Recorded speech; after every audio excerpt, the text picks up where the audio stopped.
আবারও নতুন করে বিজিবি বিএসএফ এর উত্তেজনা তৈরি হয়েছে।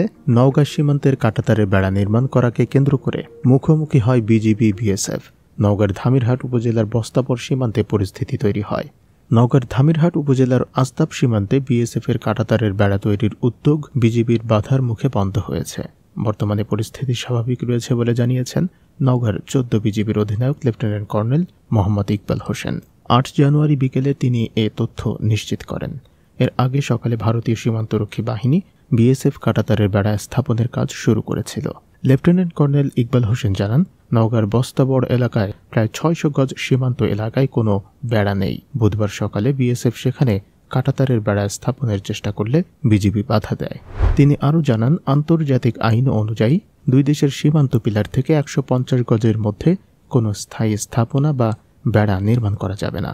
বিএসএফ এই নিয়ম ভঙ্গ করায় বিজিবি বাধা দেয়। বাধার মুখে বিএসএফ সদস্যরা ফিরে যায়।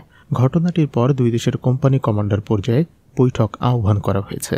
ফলপ্রসূ সিদ্ধান্ত না এলে উচ্চ পর্যায়ে আলোচনার উদ্যোগ নেওয়া হবে। সীমান্তের বর্তমান পরিস্থিতিতে বিজিবি সর্বদা সতর্ক রয়েছে। উল্লেখ্য, এর আগেও সীমান্ত বিরোধী মীমাংসার জন্য 2 দফা পতাকা বৈঠক হলেও কোনো সমাধান হয়নি।